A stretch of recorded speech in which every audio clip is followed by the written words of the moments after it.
यशवंत सिन्हा जी अभी पहले जनता दल में थे, फिर भारतीय जनता पार्टी में थे और आजकल ये तृणमूल कांग्रेस में हैं। ये तृणमूल कांग्रेस के राष्ट्रीय उपाध्यक्ष हैं और टीएमसी में जब वो शामिल हो रहे थे तो उन्होंने जो वजह दी थी, उन्होंने कहा था कि हमारा देश जो है वो एक दोराहे पर खड़ा है और हम जिन मूल्यों पर भरोसा करते हैं वे खतरे में हैं। न्यायपालिका समेत सभी संस्थानों को कमजोर किया जा रहा है। यह पूरे देश के लिए एक अहम लड़ाई है। यह कोई राजनीतिक लड़ाई नहीं है बल्कि लोकतंत्र बचाने की लड़ाई है। तो सर, आपको भी इस किताब को पढ़ने के बाद कुछ ऐसा लगा कि कौन सी विचारधारा है जो इस समय आपको लगता है कि एप्लीकेबल है?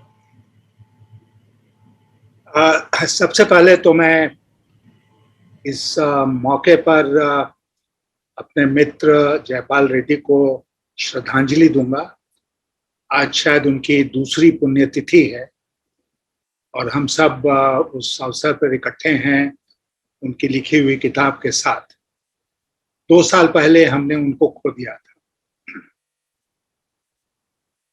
लेकिन मुझे याद पड़ता है कि 2018 में लगभग 3 साल पहले उन्होंने मुझे फोन किया, मेरे को एक पत्र भेजा और उसमें उन्होंने ये कहा कि मैंने एक पुस्तक लिखी है 10 आइडियोलॉजीज। मैं उस पुस्तक की एक प्रति आपको भेज रहा हूं। मैं चाहूंगा कि आप उसको पढ़ें और उस पर अपनी प्रतिक्रिया लिखकर आप हमको भेजें। तो पुस्तक मुझे प्राप्त हुई। मैंने पुस्तक को पढ़ने का काम शुरू किया। आसान नहीं था।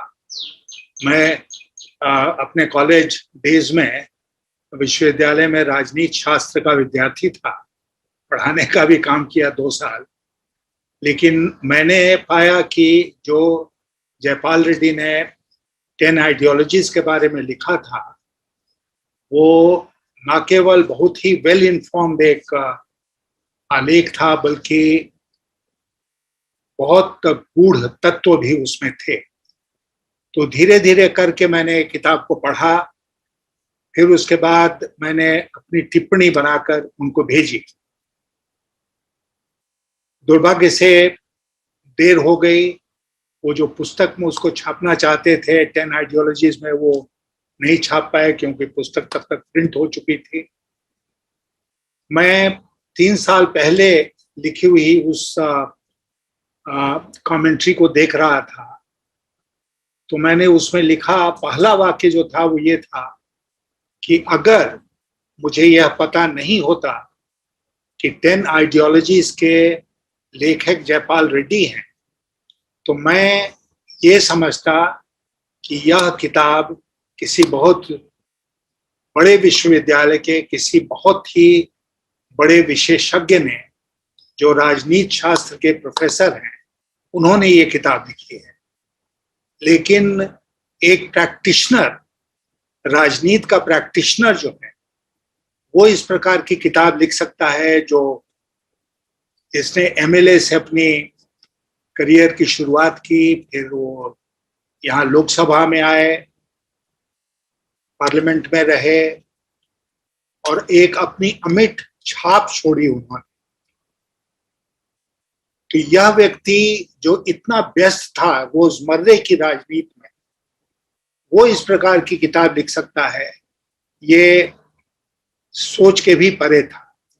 लेकिन जयपाल रेड्डी थे, तो उन्होंने इस किताब को लिखा और मुझे बहुत खुशी है कि वो भावी पीढ़ियों के लिए अपने विचार छोड़कर गए हैं।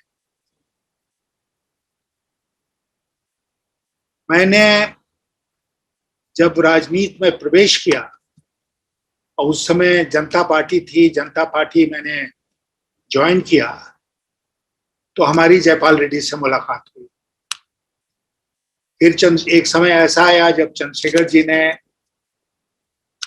हमें जनरल सेक्रेटरी बनाया, उनको भी जनरल सेक्रेटरी बनाया। फिर जनता दल बना, हम दोनों उसमें जनरल सेक्रेटरीज बने। और मुझे याद है कि एक दिन वो बहुत एक उस जमाने की मशहूर फोटो थी जो मीडिया में छपी थी, अखबारों में छपी थी। टीवी तो उस समय बहुत ज्यादा प्रचलित नहीं था, जबकि बात मैं कर रहा हूँ। हम लोग इलेक्शन कमीशन गए और उस समय जनता दल को एक चुनाव चिन्ह चाहिए था।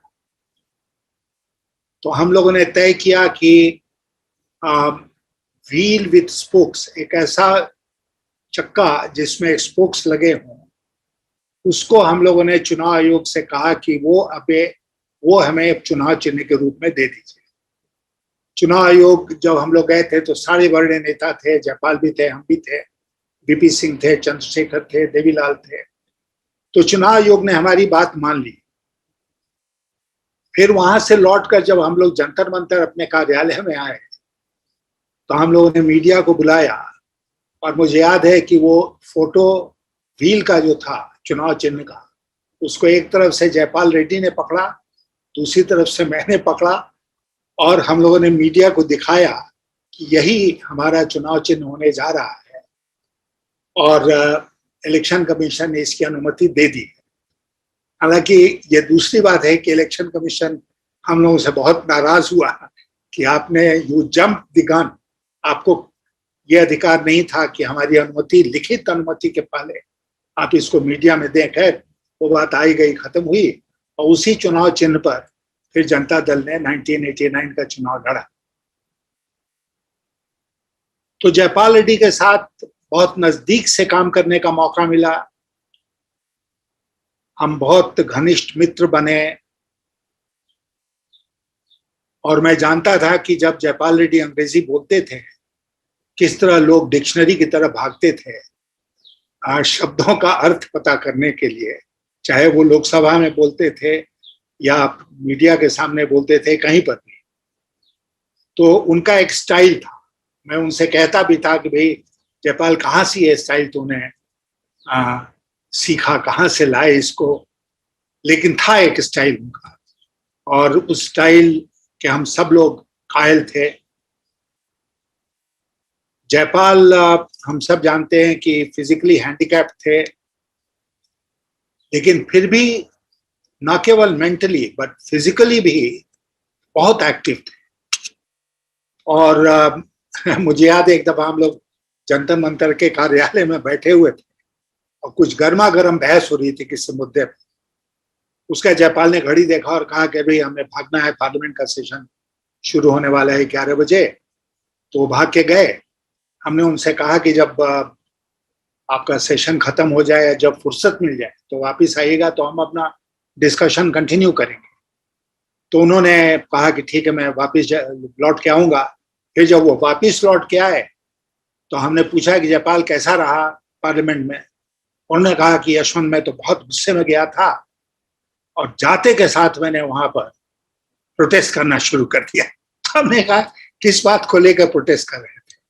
तो उन्होंने कहा कि मैं पान मसाला को लेकर प्रोटेस्ट कर रहा था कि क्यों इस तरह छूट दी जाती है उनको अपना एड दिखाने की और ये करने की, इतनी घातक चीज है। तो वो जयपाल रेड्डी थे। गंभीर से गंभीर मुद्दा, छोटे से छोटा मुद्दा, but he was a man of detail. मुद्दे को छोड़ते नहीं थे, लेकिन हर मुद्दे को उठाते थे जब उनको उस मुद्दे के बारे में पूरी जानकारी हासिल हो जाती थी। और एक समय ऐसा भी आया जब लोकसभा में वो और हम आमने सामने थे। मैं भारतीय जनता पार्टी में मंत्री था, वो कांग्रेस पार्टी में तब थे और विपक्ष में बैठते थे। काफी गहमा गहम रहती थी, काफी गर्मा गर्म बहस होती थी। लेकिन जब हम सेंट्रल हॉल में मिलते थे तो पुराने मित्रों की तरह मिलते थे, पुराने जमाने के बारे में बातचीत करते थे। और अभी जैसा कि यहाँ पर कहा गया कि वो जमाना बीत गया, कभी लौटेगा कि नहीं लौटेगा मैं नहीं कह सकता। लेकिन बहुत गर्मा गर्म बहस के बाद जब हम सदन छोड़कर सेंट्रल हॉल में आते थे तो चाहे प्रतिद्वंदी से कितनी भी जोरदार बहस क्यों न हुई हो, हम मित्र की तरह बैठ के कॉफी या चाय पीते थे। और मुझे याद है एक दिन जसवंत सिंह जी, जयपाल रेड्डी और हम तीनों बैठे थे सेंट्रल हॉल में, कॉफी पी रहे थे। तो उस दिन कोई ऐसी घटना घटी थी जिसमें हमने देखा कि जो बहस सदन के अंदर हुई उसको उन दो लोगों ने जो बहस कर रहे थे सदन में, उसी बहस को लेकर सेंट्रल हॉल में और वहां भी बहस करने लगे। तो खैर बीच बिचाव करके हम लोगों ने उसको दूर किया, लेकिन आई रिमेम्बर कि मैंने जयपाल को और जसवंत सिंह दोनों को कहा कि we have cross the Rubicon today. ये भारत की संसदीय लोकतंत्र में शायद पहला मौका हो जब सदन के बहस को हम सेंट्रल हॉल में लेकर आए। लेकिन अब तो खैर सारी परंपराएं खत्म हो गई, मान्यताएं खत्म हो गई, तो अब कौन इन बातों को नोटिस भी करेगा, इनकी चिंता करेगा। लेकिन जयपाल एक ऐसे व्यक्ति थे जिन्होंने गहन अध्ययन किया था पार्लियामेंट्री प्रोसीजर्स का, और न केवल डिबेट में बल्कि पार्लियामेंट्री जहां तक प्रोसीजर का सवाल था तो वो मजबूती के साथ रूल बुक कोट करते हुए अपनी बात रखते थे। पर जब वो अपनी बात रखते थे तो उसका काट किसी के पास नहीं होता था। तो विलक्षण प्रतिभा के व्यक्ति थे जयपाल रेड्डी, और इसीलिए एक तरह से मैं कहूं कि मुझे आश्चर्य नहीं हुआ जब जयपाल ने मुझसे कहा कि उन्होंने 10 आइडियोलॉजीज नाम की किताब लिखी है, मेरे पास भेजा पढ़ने के लिए और उस पर टिप्पणी करने के लिए। मुझे बहुत खुशी है कि आज उसका हिंदी अनुवाद हुआ। मैं रमेश जी को बहुत बधाई देना चाहता हूं कि उन्होंने बहुत अच्छा अनुवाद किया है इसका, और मुझे पूरा विश्वास है कि आज भी, आजकल हालांकि राजनीति में कोई पढ़ने लिखने का काम नहीं करता है कोई आवश्यकता भी नहीं है पढ़ने लिखने की। ऐसे काम जब चल रहा हो तो बाकी नाहक में मेहनत क्यों की जाए। एक दफा अरुण शौरी ने हमसे कहा था कि आप किसी राजनेता से आज पूछिए कि पिछली बार तुमने कौन सी किताब कब पढ़ी थी, तो उसका उत्तर उनके पास नहीं होगा, वो निरुत्तर हो जाएंगे, क्योंकि कई वर्षों से शायद स्कूल कॉलेज छोड़ने के बाद, जहां वो शायद बाजारू नोट्स पढ़ा करते थे, उसके बाद उन्होंने कोई किसी पुस्तक को नहीं पढ़ा। तो जयपाल रेड्डी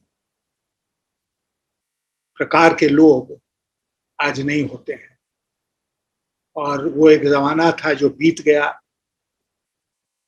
फिर कभी लौटेगा नहीं लौटेगा, किस रूप में लौटेगा मैं आज के दिन नहीं कह सकता हूं। लेकिन हम लोगों ने, जिन्होंने जो भी लड़ाई लड़ी अपने जीवन में, आज इस जीवन के उस मुकाम पर खड़े हैं जब कभी कभी निराशा होती है, लेकिन फिर भी ऐसा लगता है कि नहीं, आज भी लोग हैं जो विचारधाराओं की लड़ाई को आगे बढ़ाएंगे और देश की राजनीति में फिर एक बार विचारधाराओं की लड़ाई होगी। और हम फिर वैसे लोगों को पाएंगे जैसे जयपाल रेड्डी थे, और देश की राजनीति फिर करवट लेगी, बदलाव फिर होगा और अच्छे के लिए होगा, ऐसी मेरी आशा है। मैं बिल्कुल अपने मन में स्पष्ट हूं कि अगर जयपाल रेड्डी आज जिंदा होते तो वह भी आशावादी होते, क्योंकि उनको भी विश्वास था भारत की जनता में, मुझे भी विश्वास है भारत की जनता में। और जनता जब फैसला कर लेती है तो उसके सामने कोई भी बड़ा से बड़ा विरोध वो खत्म हो जाता है और जनता प्रिवेल करती है। The people shall prevail. धन्यवाद। धन्यवाद सर, बहुत खूब कहा आपने कि आशा है अभी।